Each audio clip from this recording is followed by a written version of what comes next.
So in this video, we're going to take a look at the 2021 class at the players that are going to have the potential to have a big year this year or make a splash within the product. This is going to be a top 5 list, and the number 5 player on that list is going to be Tyler Stevenson from the Reds. He's a catcher. In 2021, he hit .286 with 10 home runs, drove in 45 RBIs. The stats he's kind of projected at this year is hitting .281 with 12 homers and 55 RBIs. So far in spring training, he's hit .360 with no home runs and 2 RBIs. Right now, he's projected batting third behind Tyler Naquin and ahead of Joey Votto. Catchers are always a bit of a huge stretch for investing. Usually, you can cash in on the hype whenever those players first come up from the minors, like Joey Bart. His stuff has jumped up now that he's going to have an opening day spot. So usually catchers it's hit or miss because they take a lot of wear on their body, and it's tough unless they're going to be the next Buster Posey. So for that reason, I have Stevenson on number 5 on this list. I love the spot that he's projected in the lineup and the protection that he has. Being behind India, who would be on this list if it were a top 10 list, and Naquin, who can both get on base and move themselves along and score from second routinely, and having future Hall of Famer Joey Votto behind him provides the ideal spot for a big season. Stevenson has solid plate presence, striking out only every 5.36 at bats, which will help him move people over and get them in. In the offseason, most of his work has been on the defensive side, so he didn't make any huge adjustments in his swing. Not that he needed it, short of maybe adding a little bit of power. For investment purposes, and again, none of this is investment advice, this is just what I'm doing, like my investment purposes. He'll need to increase his power numbers, like those home run numbers. But he should be able to climb in a lot of categories with Barnhart being in Detroit, and that is going to allow Stevenson to get everyday catching. And a final benefit of Stevenson is his ability, albeit in a small scale of only the one season, to pinch hit, which will afford a few extra at-bats on days that he's not behind the plate.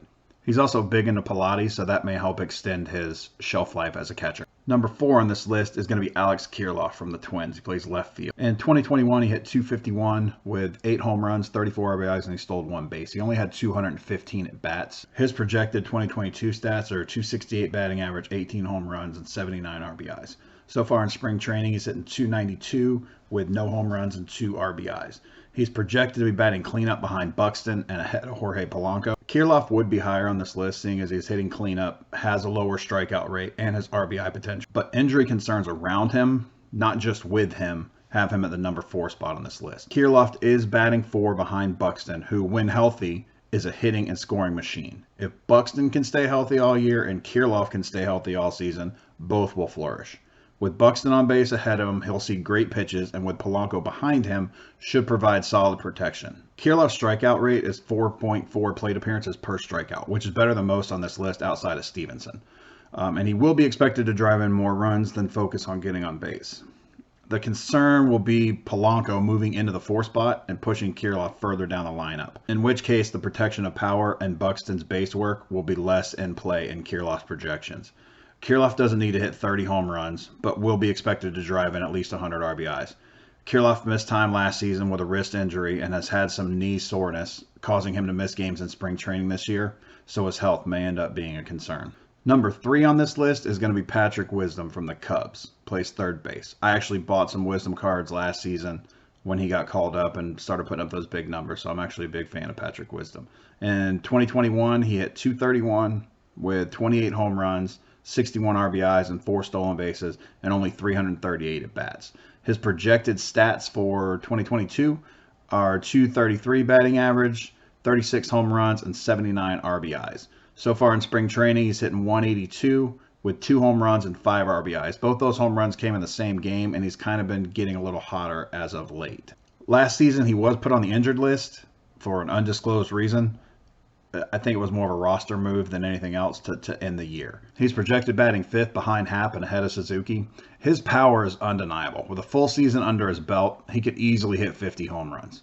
Batting in the 5 spot may hamper his RBIs, as Madrigal and Swindell are projected to be 1 and 2 in the lineup, and they will be on base a lot. Those guys can hit. But Contreras and Happ may have already driven those 2 guys in, and they're not very good at getting on base themselves. So it may end up putting Wisdom in a spot where it's a lot of solo home runs and he's not driving at as many RBI. Wisdom has been working on his swing, trying to cut down his strikeout rate, which is 2.9 plate appearances per strikeout, while not sacrificing his big power.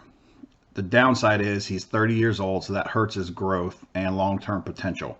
But if he can put together a 50 home run season, which I'm not projecting this year, but if he can somewhere down the line, his product can jump quickly, even if it brings with it a 200 strikeout season. And that brings us to number 2 on the list, which is Adolis Garcia for the Rangers. He's a center fielder. His 2021 stats were a 243 batting average, 31 home runs, 90 RBIs, and he stole 16 bases. In 2022, he's projected to hit 252 with 29 home runs, 89 RBIs, and 17 stolen bases. The 2022 spring training, he's hit 269 so far, and he's got 1 home run, 2 RBIs, and 1 steal. Garcia is projected to bat 5th behind Mitch Garver and ahead of Nathaniel Lowe. Garcia's been in the hitting group with Marcus Semien this season in spring training and has been learning a little bit better routine because Garcia hit a wall last year in the second half. Multifaceted reasons, but a better routine, a better supporting cast, and better training will benefit him great. With new hitting coaches working on his pitch identification, hoping to cut down his swing and whiff rate, Garcia had a 3.21 plate appearance per strikeout rate last year. If he can add a few walks, he can jump that batting average well above 243. Add to the fact that after the trade deadline, Garcia was really the only offensive threat that the Rangers had last year, so pitchers rarely gave him much to hit. Then add that to the fact that he chases a lot, so that also led to part of the rough second half that he had. With the addition of Semien, Seager, and Garver to the lineup, pitchers have a lot more to fear than just Garcia. Although none of them are protecting Garcia, Lowe has had a hot spring so far, so that may benefit him well. But Garcia should see a lot more RBI opportunities with those guys ahead of him. His strikeout rate is pretty alarming, but hopefully will come down with some work, and hopefully he'll get better pitches to choose from, not being the only option there in Texas anymore. But his success, more than probably anybody on this list, is going to depend on those guys ahead of him.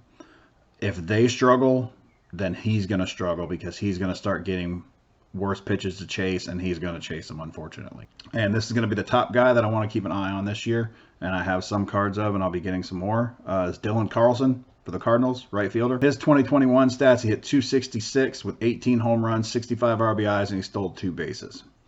In 2022, he's projected at 262, 19 home runs, 68 RBIs, and 9 stolen bases. I'm going to put a caveat on that because it's going to depend on where he's batting in the lineup. So far in spring training, Carlson's been pretty hot. He hit 368 with 1 home run and 4 RBIs. He has had like a minor finger injury during spring training, but he's kind of been playing through it. So I don't think that's going to develop into any type of issue, but it's something to keep an eye on. He is projected batting 5th ahead of Yachty and behind Arenado. There have been rumors of him unseating Tommy Edman as the leadoff man, and he has played in a few spring training games where he did bat leadoff.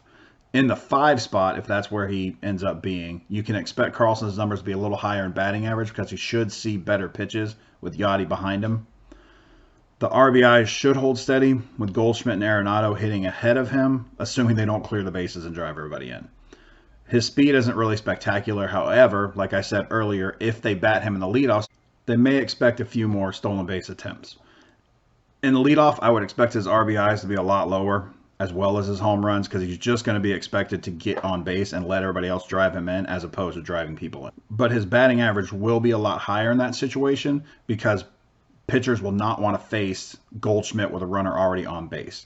So they will get him some good pitches to swing at instead of putting him on base and walking him. And although not great for card investments, it will cause his runs scored to skyrocket up with Goldschmidt behind him because Goldschmidt's going to drive in a lot of people. Either spot is going to provide Carlson a good position to flourish at, whether it be leadoff or be batting in the 5 spot.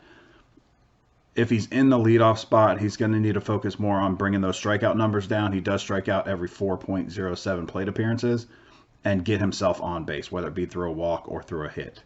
In the 5 spot, he's going to need to be driving in runs and hitting home runs. So that's investment-wise, that I'm looking at investments moving forward, that's where I would prefer to see him be, in that 5 spot. That's going to wrap up the list of the top 5 guys that I'm going to be watching from the 2021 class in the season of 2022. There were a lot of guys that could have made this list. I didn't include like Wander Franco, who just kind of made a last season, September call-up move.